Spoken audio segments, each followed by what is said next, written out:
On this week's episode, the scramble is real. Eggs are recalled, biofuel groups find unity, and John Deere is not closing its doors. It's a packed episode. From policy to pollinators, let's chat about what's happening in agriculture this week. I'm Braeden. And I'm Savannah. Welcome to Magnetic Ag Ears Edition. Every week, we break down the top headlines and trends facing food and agriculture. Fast, fun, and actually useful. Let's get it. Big developments in the U.S. egg market this week. A multi-state egg recall is now affecting 9 states, with 1.7 million eggs from August Egg Company pulled off the shelves due to a salmonella outbreak.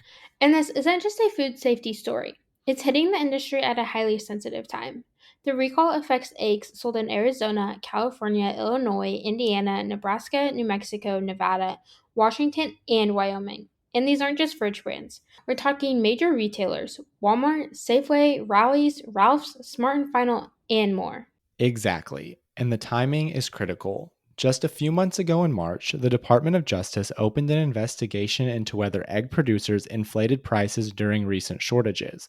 Egg prices surged earlier this year, raising eyebrows in both the retail and policy spaces. Then came the correction. Egg prices dropped 12.7% in April, the sharpest one-month decline since 1984, according to the Bureau of Labor Statistics. So now, just as prices begin to stabilize, the salmonella-linked recall injects even more volatility into the market that was already struggling with consumer trust and regulatory scrutiny. From a market standpoint, this recall could ripple through the supply chain and contract markets, especially if retailers scale back orders from the implicated plant codes or shift sourcing to other producers, many of whom are already facing input cost pressures and lingering avian influenza impacts. Now, let's turn our attention to a quiet but urgent crisis, one with serious consequences for our food supply, economy, and environment. Honeybees, the unsung hero of agriculture, are facing devastating losses across the United States, and this year it's worse than ever. According to a new report from Agri-Marketing, beekeepers in multiple regions have lost between 70 and 100% of their hives. That's not just a bad season, it's one of the worst hive collapses in U.S. history. This year's die-off resembles the infamous colony collapse disorder of 2007 and 2008. Back then, bees mysteriously vanished from hives, leaving behind their queens, broods, and food storages. What we're seeing now is eerily similar. What makes this especially alarming is many of the standard culprits, like cold weather or poor nutrition, are being ruled out. In fact, early investigations suggest these losses happen in strong, healthy hives with plenty of food.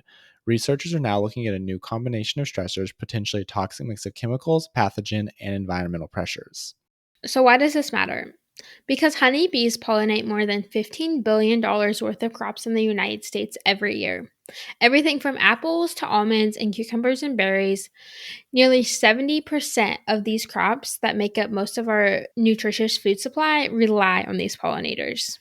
Groups like Project APHIS-M, the American Beekeeping Federation, and USDA researchers are collaborating to determine what's causing the collapse. American Honey Producers Association has even drawn attention to Varroa destructor mites, which is associated with deformed wing virus and acute bee paralysis virus. For more on these mites, check out our weekly newsletter. From tiny pollinators to political shifts, biofuels are seeing unity across industry groups. Biofuels industry groups are cautiously optimistic about the EPA's latest renewable fuel standard proposal, but they're actively dismissing rumors of lowered volume mandates. Last week, the EPA unveiled the proposed blending mandates under the Renewable Fuel Standards, RFS. These defined how much ethanol and biofuels refiners must use, or else buy credits. Industry groups, including the Renewable Fuels Association, Clean Fuels Alliance America, Grow Energy, and even the American Petroleum Institute, are hailing the drafts as a step forward. Reports surfaced this spring suggesting biomass-based diesel mandates might be slashed to as low as 4.65 billion gallons. However, Paul Winters, Public Affairs Director at Clean Fuels Alliance America, confirmed those numbers are inaccurate. The EPA has no intention of cutting below the 5.25 billion gallon threshold advocated by industry groups. That assurance has industry leaders breathing easier. Even more notable, this is a rare moment of unity. Oil refiners and biofuel producers are on the same page. The substance behind this unity? A push for higher mandates in 2026.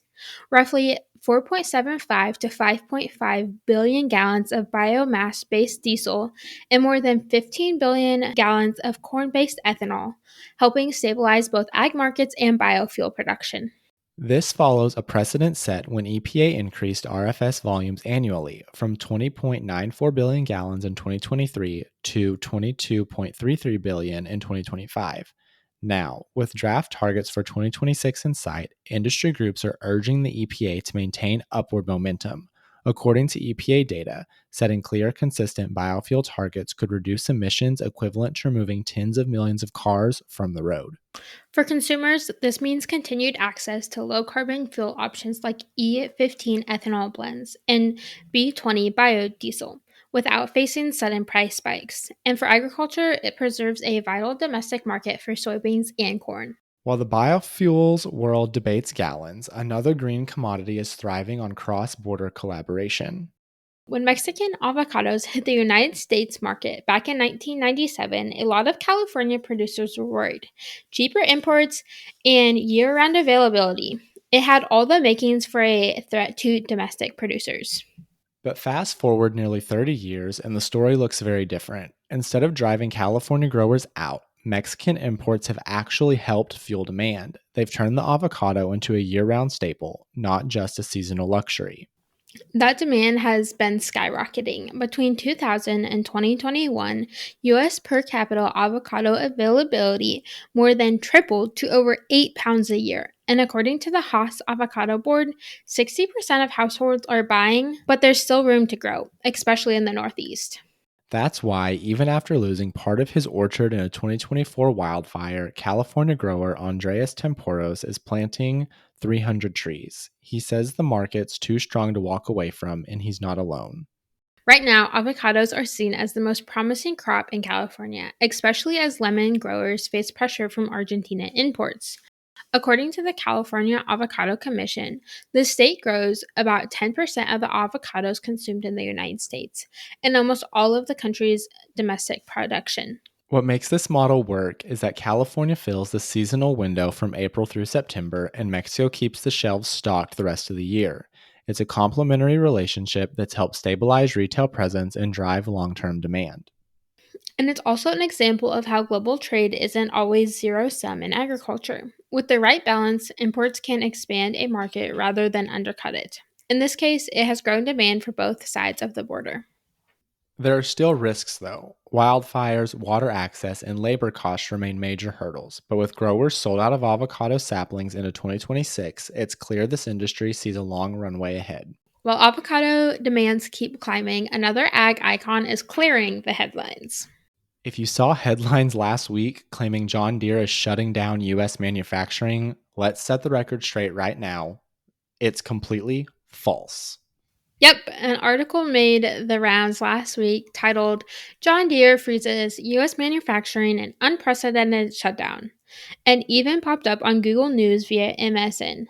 But the company's response, crystal clear. In their words, quote, "We're not shutting down U.S. manufacturing. In fact, it's quite the opposite." Let's talk the facts. John Deere currently operates 60 manufacturing facilities across 16 plus US states and employs over 30,000 American workers. And get this, they've committed to investing $20 billion into their US footprint over the next decade, including expansions in Iowa, Missouri, North Carolina, and Tennessee. So, where did the shutdown story come from?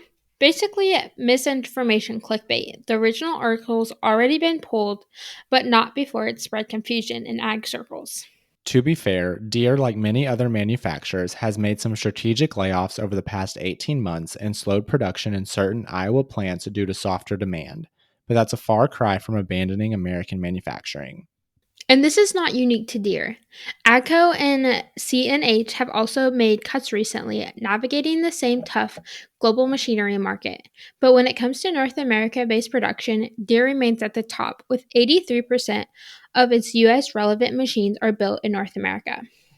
So, while the farm equipment economy is shifting, let's be clear, John Deere isn't going anywhere. The factories are open, the investment is growing, and the rumor, The myth is officially busted. Savannah, I need to look up on streaming where I can find Mythbusters. This just reminded me of wanting to watch that show again. Go do that now because that's another episode of Magnetic Ag Years Edition. Hungry for more? Subscribe to our twice weekly newsletter for more industry news right in your inbox. Or follow along on socials at magnetic.ag for more trends and headlines. Thanks for listening to Magnetic Ag Years Edition.